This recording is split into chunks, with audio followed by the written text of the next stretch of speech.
It's 1908, and imagine a world where the rumble of an engine is still a novelty, where whole communities had only read about automobiles, and where long journeys were taken on train, horseback, or ship. Now, into this world, inject the audacious idea of a car race stretching tens of thousands of miles around the world, from New York to Paris.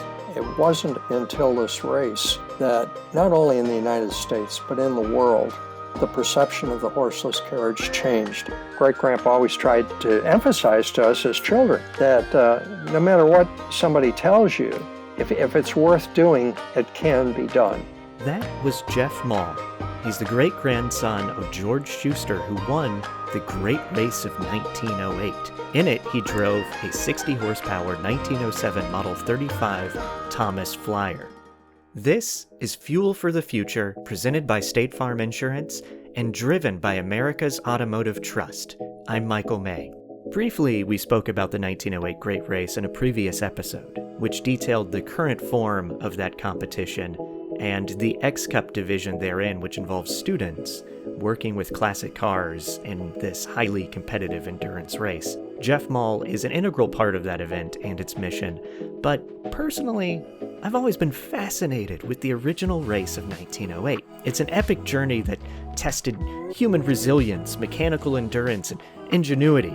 It's a story that would make an incredible television series full of drama, bribery, egos, fighting, cheating, bandits. Yes, bandits. So, as we turn the pages of history back over a century, Jeff is generously sharing some of the stories of that great race. Do you have a memory from the first time you learned about the great race of 1908? Probably the first recollection would have been maybe at age 5 or 6. And it would have been a family gathering, holiday. But I do remember Great-Grandpa talking to us as children, and it was in his front living room, and that would have been probably the earliest recollection of it. And where did you grow up? And did you grow up near your great-grandfather? Yes, as a matter of fact, born and raised in Springville, New York, south of Buffalo, New York, and that was where Great-Grandpa had moved to after his time with Thomas and Pierce Arrow. Mm-hmm. And he moved to Springville to open the first Dodge Brothers dealership outside of the city of Buffalo. Oh, wow. Correct me if I'm wrong, but your great-grandfather, and we'll get into his involvement with the Thomas Flyer, but he was a mechanic by trade. Is that correct? Yes, born and raised in South Buffalo, and actually never completed the 6th grade, which was not that unusual in those days, and went to work in his father's blacksmith shop, making steel rims for what were then horse-drawn streetcars in Buffalo. Mm-hmm. He was born in 1873. You told me a story the other day, and I'd love for you to tell it again. The first time you kind of realized that your great-grandfather was part of this amazing historical race. You were telling me about a school project or assignment. Can you tell me about that?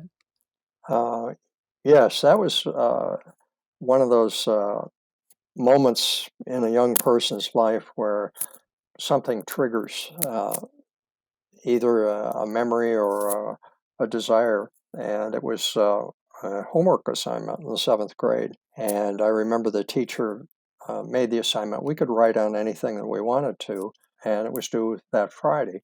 Well, I'm a typical 7th grader, so naturally I wait until Thursday night to even think about the assignment. And I thought, for lack of a better topic, I thought, well, I could write on this race that Great-Grandpa had been telling us for years.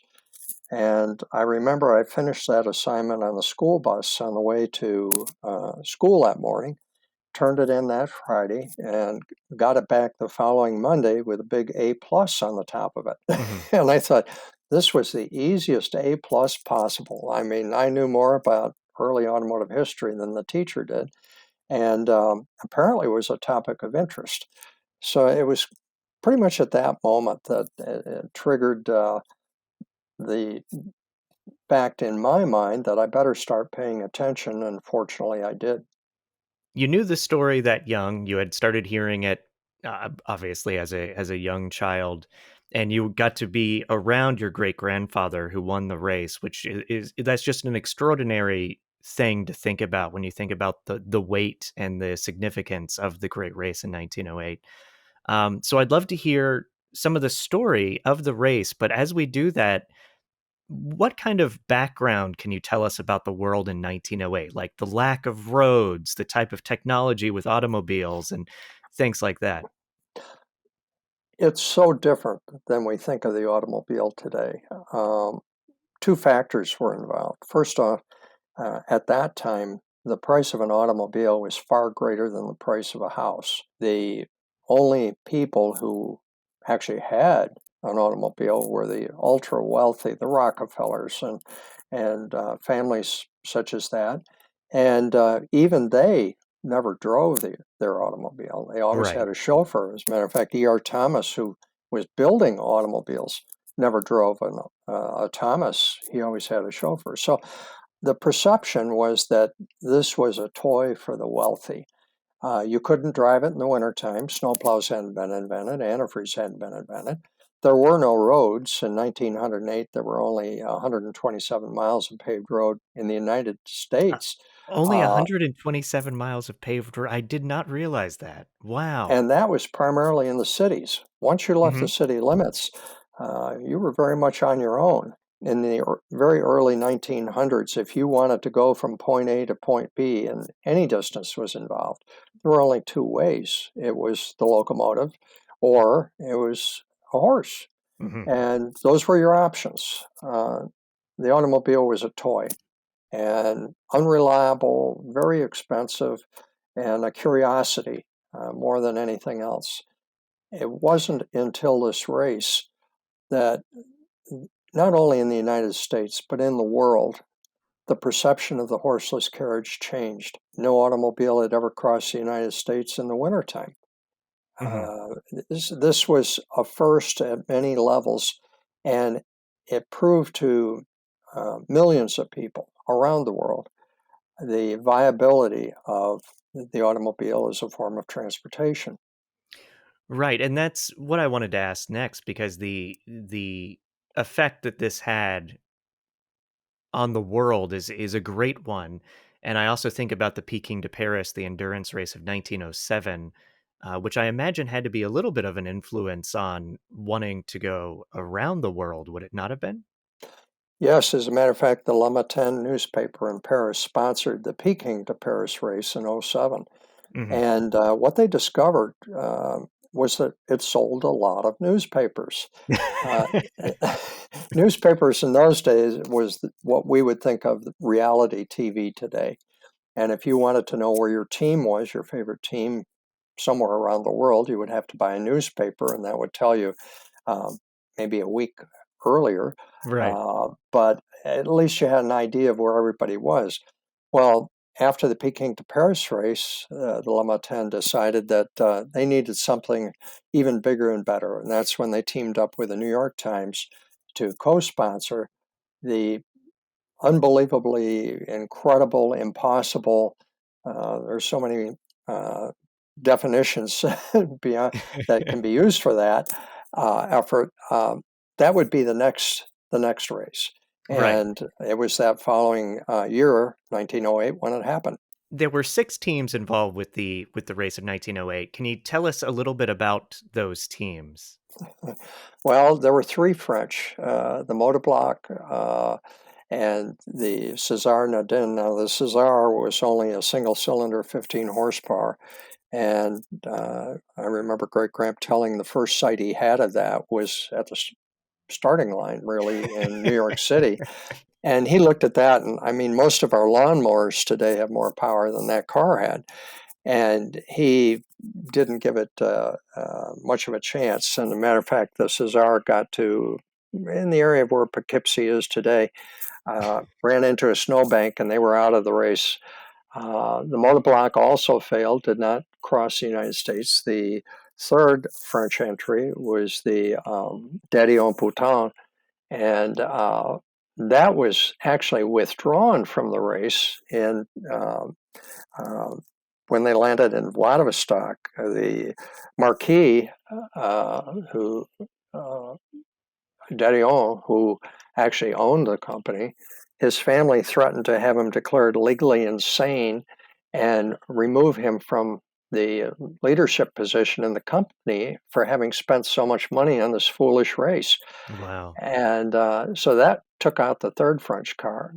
The remaining three, the Italian Zust, which was a team of teenagers and early 20 somethings, Mhm. the German Protus, which was an all military team. Every man on that team were German Army, headed by Lieutenant Hans Kupen on leave from the German General Staff in Berlin, and of course the Thomas Flyer. Mhm.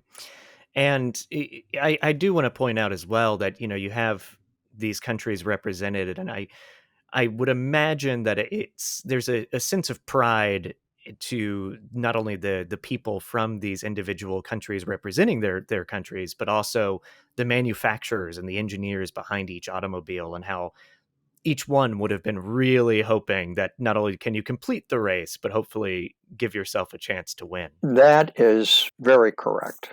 The United States wouldn't have entered a team at all. Ransom Hmm. Olds and Henry Ford refused, but President Teddy Roosevelt was, of course, in office. And when he heard that Germans, Italians, Frenchmen were going to race horses' carriages across the United States, you knew what Teddy Roosevelt was going to say. There's going to be an American at the start of that race. And he, great grandpa often used the word encourage, which with kind of a wry smile. Uh, when Teddy contacted E.R. Thomas and said, "I think it'd be a good idea if you entered a car in this race." And in those days, when Teddy Roosevelt said something like that, guess what? You did it, You did it. and that's why America had an entry.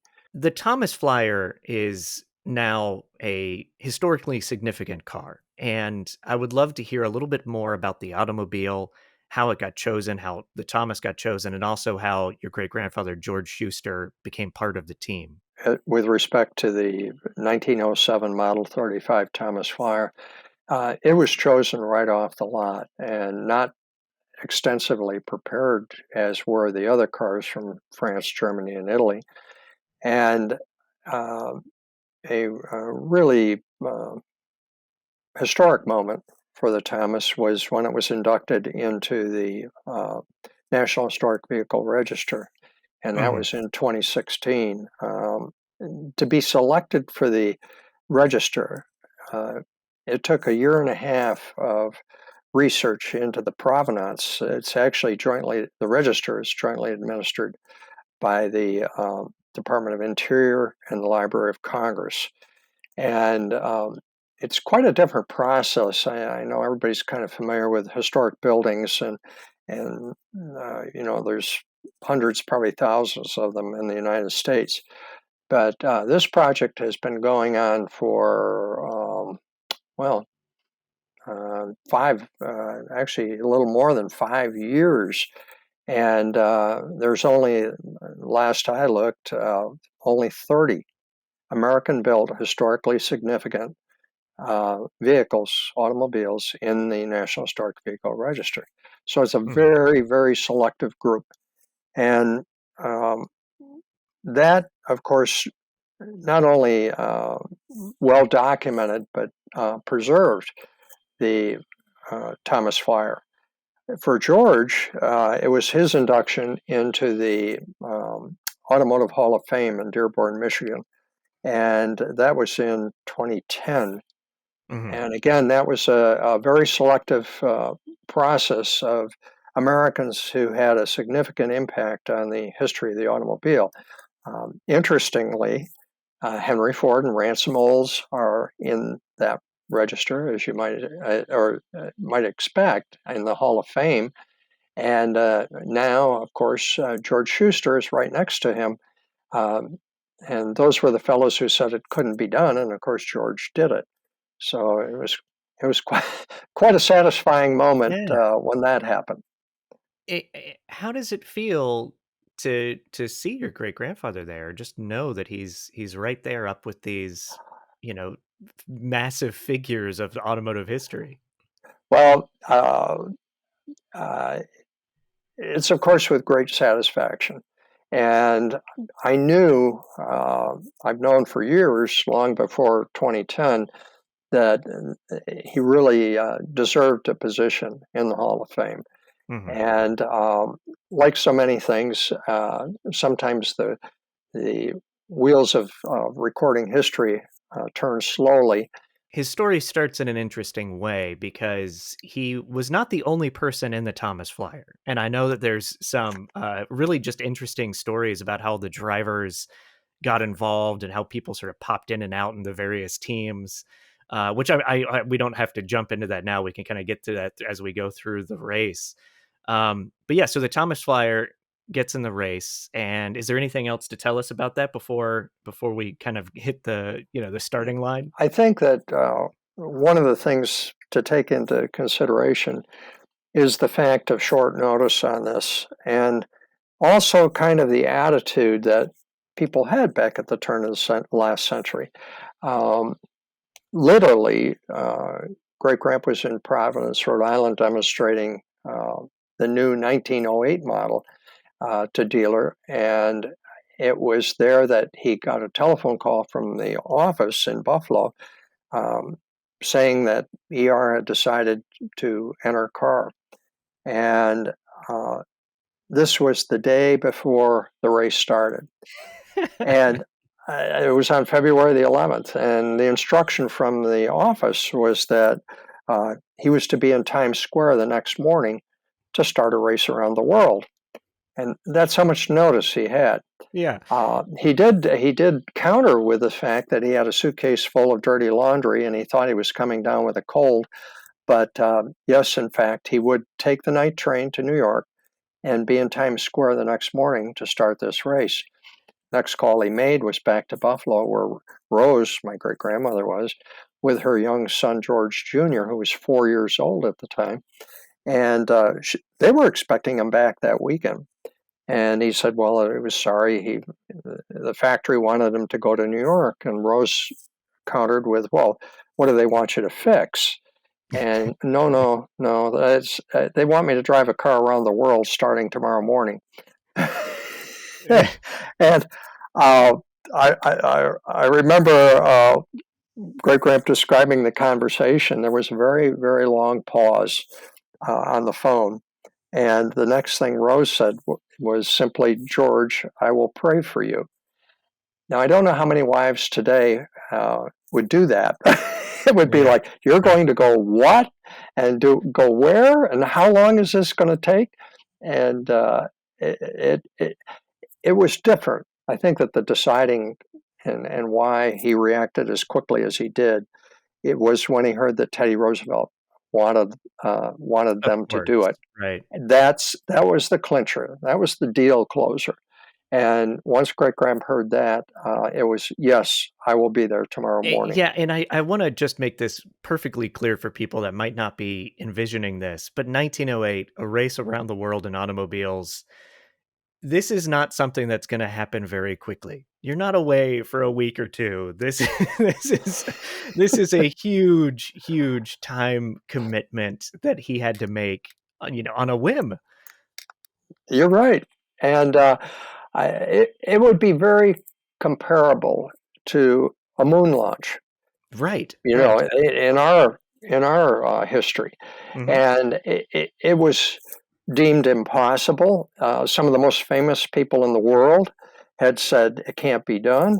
Mm. It was turned out it was going to be 169 days uh, of every day being an ultimate test of endurance. Think about it. Think about when you're driving now in a snowstorm and how you stay at home because you don't want to be out in a blizzard. Well, they had to drive through the blizzards and there were no roads and there were no snowplows. Yeah, What would you yeah. do?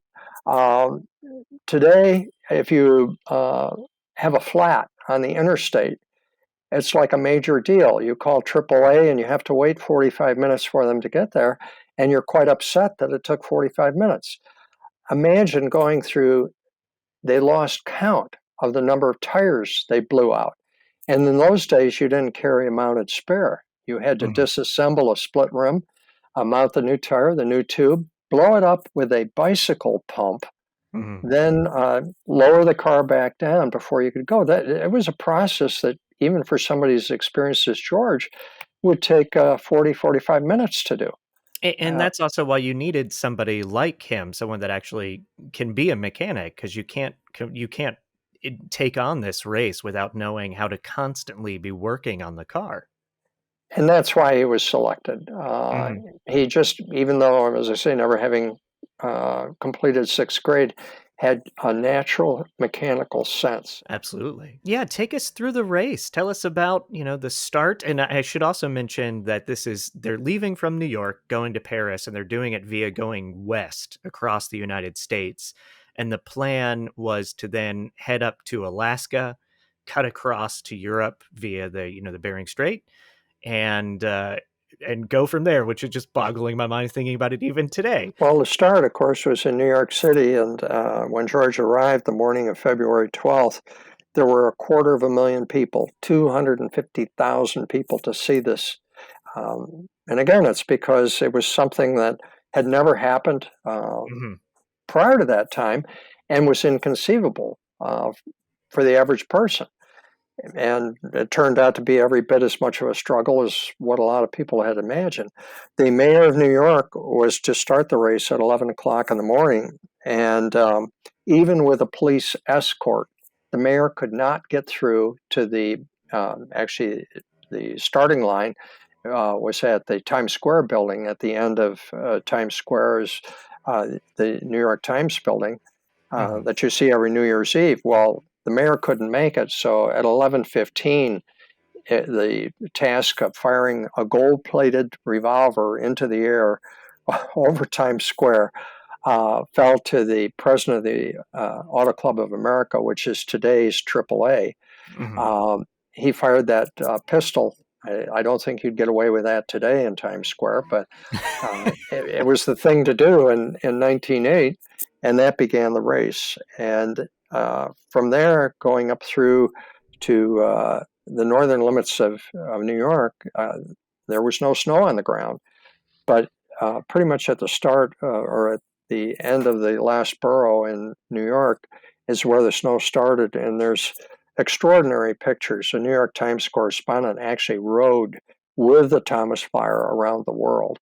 First use of an embedded reporter. And Mhm. for that reason, this race was so well documented. Each of the team members also had small cameras at the time, but the New York Times reporter responsibility was to take 5 photographs per day and file a story back to New York. So that's the documentation is incredible on this. Right.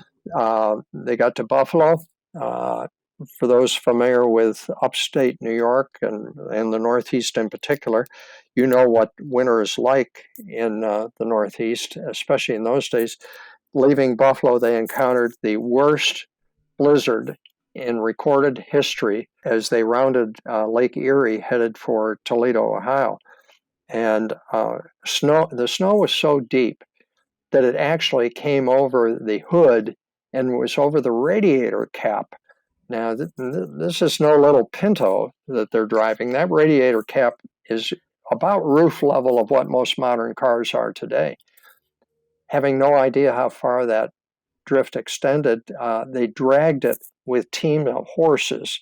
There were 6 horses that they hooked to the front axle, dragging it through a snowdrift, which ultimately extended for 1.5 miles. And they measured their progress that night in feet per hour. Um, Yeah. and they hadn't even gotten to Chicago. they they got to Chicago, and fortunately, the snow ended.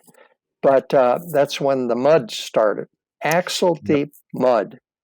And from there, it was slogging their way through this incredible sticky mud They actually made first use. They stopped and prevailed upon a local fire department that had a pumper truck, brought the pumper truck out that normally would be used for putting out fires, manual, 4 men on each side rocking that pumper truck, putting pressure on the hose, 2 men on the end of the nozzle squirting the mud off the Thomas Flyer.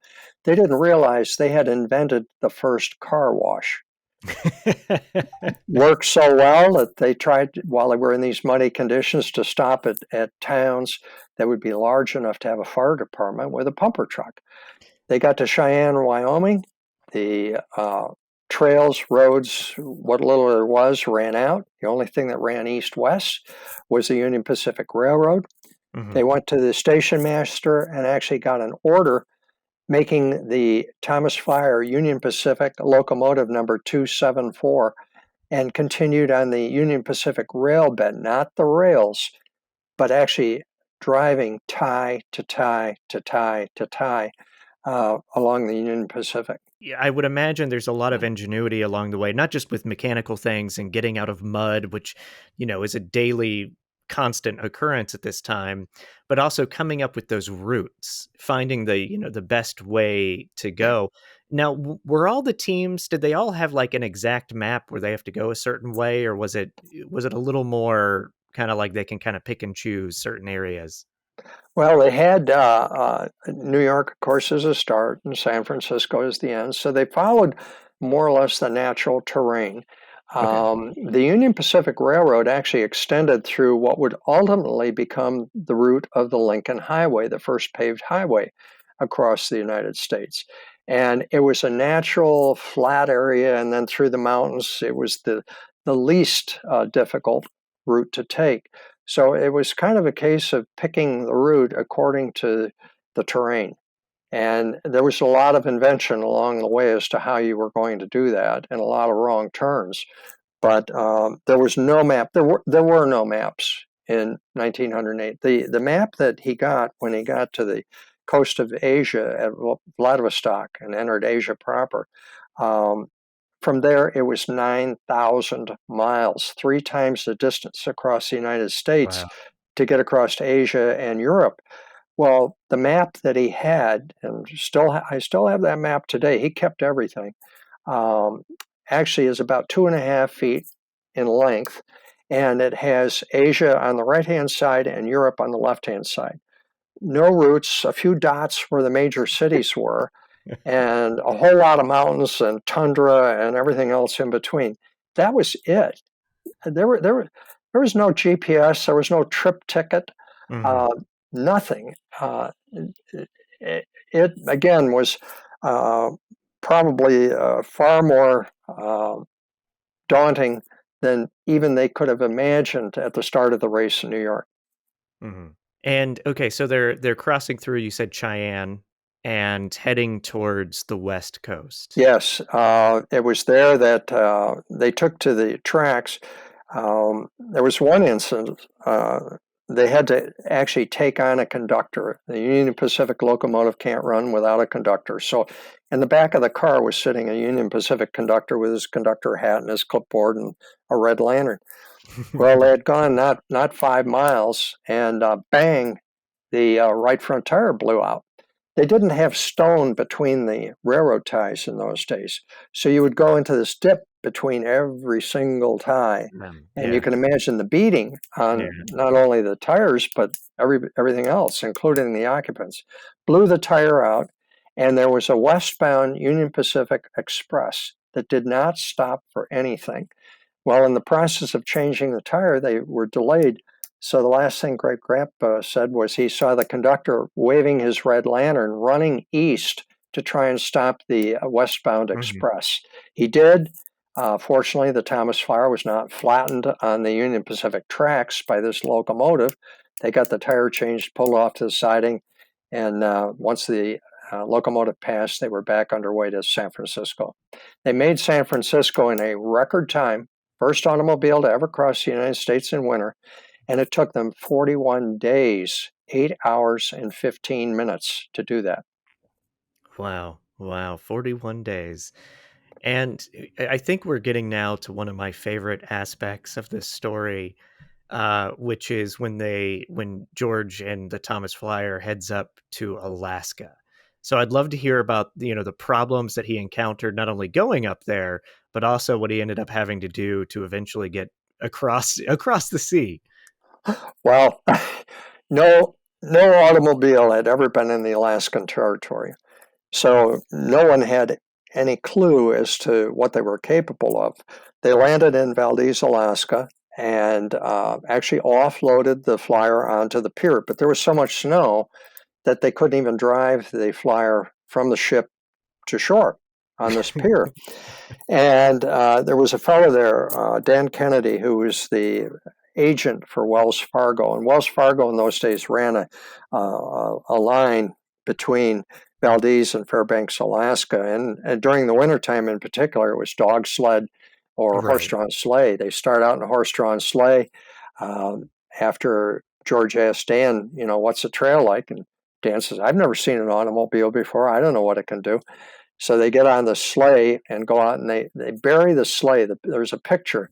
You can just see the head of the horse and the top part of the sleigh. The rest is sunk into the snow.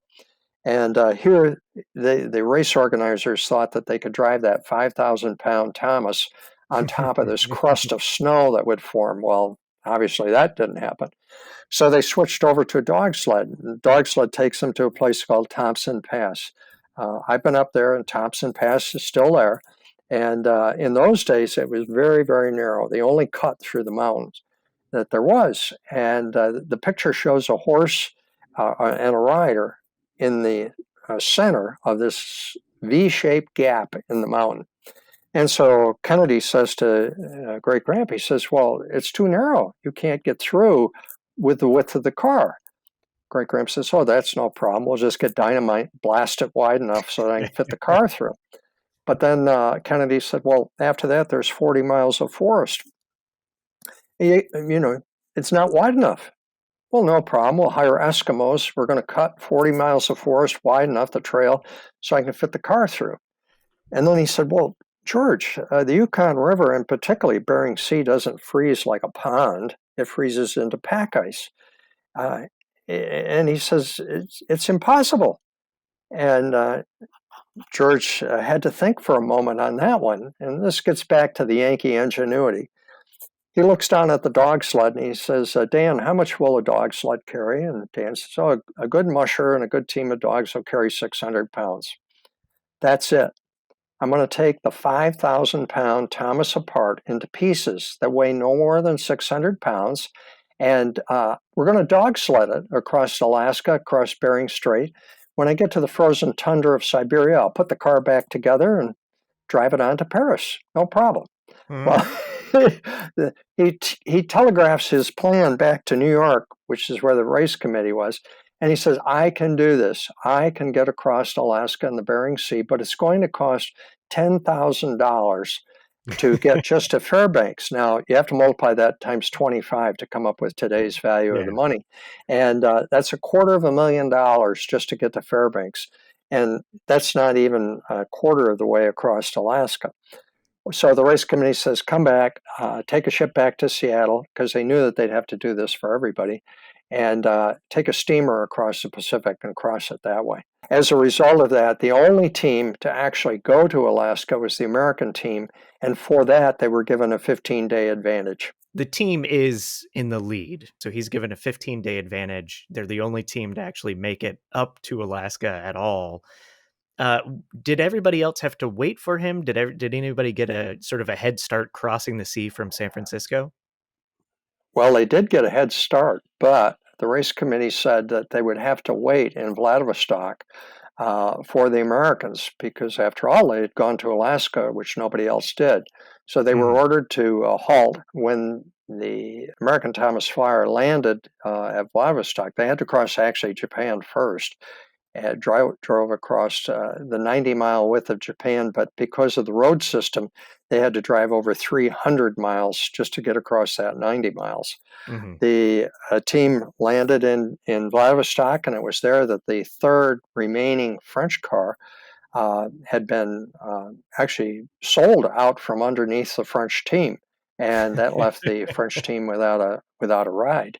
Well, well the French team leader, Bonsieur Saint Chaffrey, who is in Great Gramps' words, well, he had a few words for Bonsieur, but it boiled down to a pompous, bureaucratic Frenchman, thought of himself as the Napoleon of the automobile. So he wasn't about to quit the race at that point. Mhm. And he came up to George and he said, I'm going with you in the flyer. And George said to him, well, all four seats are filled. We don't have room for you. And it was there that he said, I'm going with you in the flyer, or nobody goes. What happened was St. Joffrey had arrived early enough that he bought up all the gasoline in Vladivostok. And so he was holding the Oh, gasoline hostage right. uh, in order for the Americans to continue.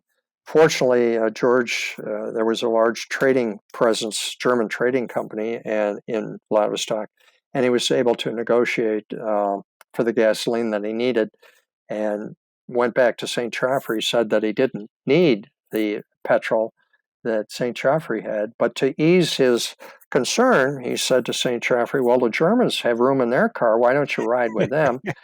And St. Joffrey said, oh, a Frenchman and a German automobile, that would smell bad. And he took the train back to Paris. Wow. Wow. All right. So they're in Asia, the Asian continent. They're going to have to cross through Siberia, correct? Correct. Manchuria and Siberia. And one of the encounters, probably one of the more dangerous, well, everything was dangerous then, but one of the more threatening situations was they had been warned about redbeards, which were Manchurian bandits, horsemen, Mhm. heavily armed, and their tactics were simple. You either paid them or they killed you. Mhm. And they actually did encounter six horsemen, these redbeard bandits, at a crossroads.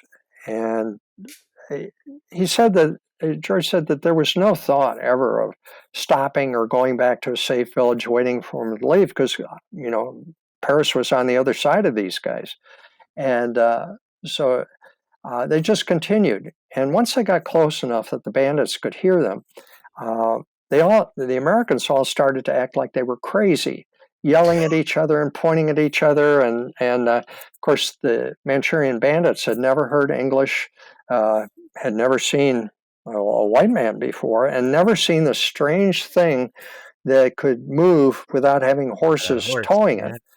And he said it must have looked like a spaceship to these bandits. And they got close enough, and the bandits just parted, three on each side of the road. He got through, never fired a shot, but he couldn't resist. He got just past them. He loaded up the carburetor and let out a backfire. One of the horses reared up, sliding the bandit down into the mud. They just kept driving towards Paris. Wow. Wow. I had never heard that story before. That's Well, incredible. there's 169 days of stories, and Oh, the I bet. difficulty I'm faced with is trying to fit them all in. Yeah, and I mean, you can't. We could make this a multi-part thing if we really needed to. But no, you're doing a great job, and I love that we're kind of making our way geographically along with the race here. So yeah, so they get through Siberia, which even today, I wouldn't want to drive through Siberia today. No, That's absolutely insane that they did that back in 1908 with no roads. And yeah, so what comes next? right, they cross into Europe, and probably the next moment, uh, well, actually, the next moment of difficulty, uh, they were again forced to use, because even today there's no paved road through that part of Siberia because of permafrost. Mhm. And so they were forced to take to the rail bed of the Trans-Siberian Railroad. And in the process of climbing up onto the rail bed, they encountered a mechanical problem. What happened was two teeth were stripped out of the pinion gear, and that's the main transfer point of power from the engine to the rear wheels. And of course, with those teeth missing, the engine would race and the rear wheels wouldn't turn. So how do you fix it? You don't have a Parts Plus or uh, FedEx to deliver it to you overnight. You're in the middle of Siberia. And what they did is they took that pinion gear out, they hand drilled it, and then they put in metal screws. And then they filed the heads of those metal screws into the shape of the missing gear teeth and put the pinion gear back in, and off they went. Who today would even think of doing anything like that? Right. But they were totally self-reliant. The next problem that they ran into was actually south of Moscow. They were driving, and two of the team members, Great Grant, had take the train. They were trying to lighten the car down because the Germans at that point were actually ahead, and so they could make better speed. And the first problem that they had was with the two of them, they were driving 24 hours a day. They did not stop.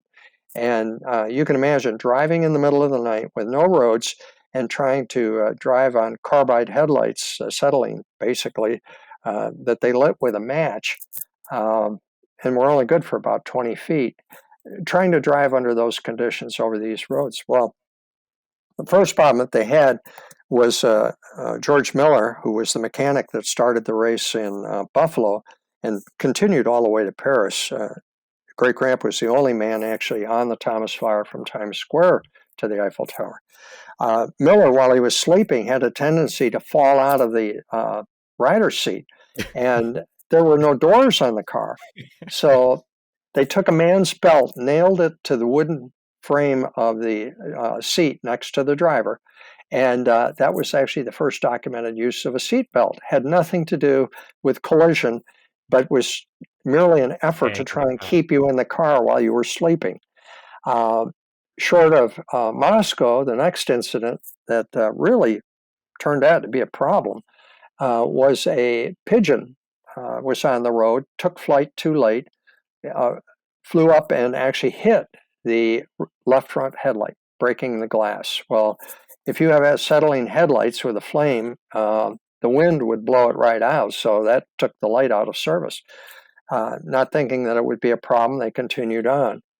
They arrived in Berlin the 26th of July, 1908, and it was there that a very distinguished looking man came up to them, turned out to be a colonel in the Kaiser's army, and it was Colonel Kupen, the father of Lieutenant Hans Kupen, and he proudly announced that that very day his son had entered the city of Paris to win the New York to Paris race for Germany. Well, they were surrounded by Germans. And Great Grant was not about to start explaining that A, his son did not go to Alaska, so he would have to beat him by 15 days, and B, the Germans had cheated. They had loaded their car on a railroad car in Idaho, shipping it to Seattle. They had suffered a catastrophic breakdown, and the parts were all in Seattle. So they were at first thrown out of the race. They appealed. They were brought back into the race with an additional 15-day penalty. So that meant the Germans would have to beat them by 30 days in order to claim victory. They excused themselves from Berlin and made tracks, literally, for Paris. They got to the city gates of Paris on the 30th of July, 1908. It was in the afternoon. In those days, you had to stop at the city gates and pay a tax on your gasoline. Well, they didn't have much gas left, and that was not a problem. They had money for it. But in the process, a gendarme, a Parisian policeman, started to slowly circle the car. He comes to that left front headlight, looks up at Great Grant, and looks back down at the light, then puts his hand up, no entree. Well, it seems that the law at that time in Paris was that you had to have two operating headlights to enter the city. Now, this is the middle of the afternoon. Great Grant says to him, I have just come 169 days, 22,000 miles. I can see the Eiffel Tower, the finish line, and you won't let me in? And the simple reply was, nope. Well, he was getting a little upset at this point. So he got down out of the car and was headed in the direction of the policeman. And a bicyclist, Parisian bicyclist, overheard the problem and said, well, monsieur, I have a lamp on my bicycle. You can take that off, put it on your motor car. That will make your second lamp. So Great Grant got his tool bag, tried to take it off, couldn't take it off without damaging the lamp and the bicycle. So he hoisted the bicycle, lamp and all, on the hood of the Thomas Flyer. The policeman, entree. The American Thomas Flyer won the New York to Paris race with a bicycle on its hood. As you do, yes. As you do. Very, very normal now. No, nothing to it, right? Nothing would stop them. There was a solution for everything. And in telling the story, that was one thing that Great Grandpa always tried to emphasize to us as children, that no matter what somebody tells you, uh, if it's worth doing, it can be done. You just have to try a little harder, and you will succeed. Yeah, I mean, it's an incredible feat that they did. It's even incredible, even though the German team sort of cheated and used the train in the States, and then had a delay and all that stuff. But it's even a feat for them to make it. Like being able to cross the world at that time using automobiles as your main source of transportation is an unbelievable accomplishment. And how many teams actually made it to Paris? Is it just those two, or was it one more? There was one more. Incredibly, a total of 3 of the 6 cars, 50% of the field actually made it all the way. The Mhm. third team to come in were the Italian Zust, and they came in mid-September. And the other teams referred to the Italian Zust as the children's car. These were all kids, literally, in their Mhm. late teens and early 20s, and this was a romantic adventure. As a matter of fact, the great grand could never figure out why the Italians, particularly in the United States, were always behind. They lagged pretty much all the way across. And it wasn't until young Antonio Scarfaglio, who was the son of a Naples newspaper man, uh, actually wrote an account of the race a couple of years after. And young Antonio told about their adventures and it seems that in one instance they got to California and the almond trees were in blossom. And young Antonio writes of the beautiful American girls with their long white flowing dresses standing beneath these almond trees, that the Italian team actually had a very active discussion about quitting the race and spending the rest of their life in California.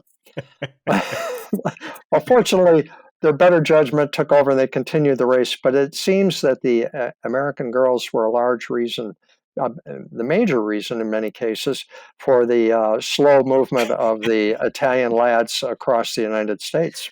Oh, good for them. Good for them. They had fun. They had an adventure. That's again, it's incredible they made it. Not just because of the California girls, but actually the physical challenges along the way as well. And yeah, there's so much to learn in the Great Race. It really is the Great Race. It's firsts and for so many different things. It's a feat of ingenuity. It's a feat of endurance. George Schuster, your great grandfather, is the only one that was in the Thomas Flyer for the whole trip because there were other people involved, but they weren't there the Right. entire time. Is there anybody else you want to mention from the team? Well, certainly George Miller. George McAdam was the newspaper representative from the New York Times, and he was a creative individual. He actually joined the team in Seattle.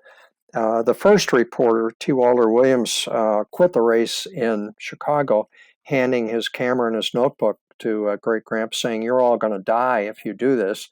And so it wasn't until Seattle that the next New York Times reporter came on board, and he brought with him to the pier his suitcase in one hand and a crate of birds in the other hand. And so Great Grandpa asked him, "Well, what are the birds about?" And he said, "Well, in those days, ships didn't have telegraph. So he had to file a story with New York Times every single day. So Mhm. while they were at sea, he would tie the story around the leg of the bird who would fly back to the telegrapher's office in Seattle, who would key the story back to New York, and that would be front page news the next morning in the New York Wow. Times. That was Wow. high tech in Yeah. 1908. Um, the other thing too, and as I say, there are many stories to tell, but a lot of additional, including videos, are available at the New York to Paris Race website, historic Mhm. website, and that's very simple. That's just the THE Great GREAT, auto, AUTO, race, RACE.com. And a lot more information is available there. Absolutely. And The I'll provide a link to that in my show notes, listeners, as well, so you can find it. But definitely check that out. So the pictures, the articles, everything is just incredible. And before I let you go, I'd love to hear about how this story and growing up and hearing about this and learning about the Great Race, did it have an influence on you with automobiles? And what is your relationship with the automobile world? Well, it sure did. As a matter of fact, I just came back from Thomas Flyer Week in Buffalo, where the city of Buffalo declared a special event, and we had Thomases. There are only 55 that we know of left in the world.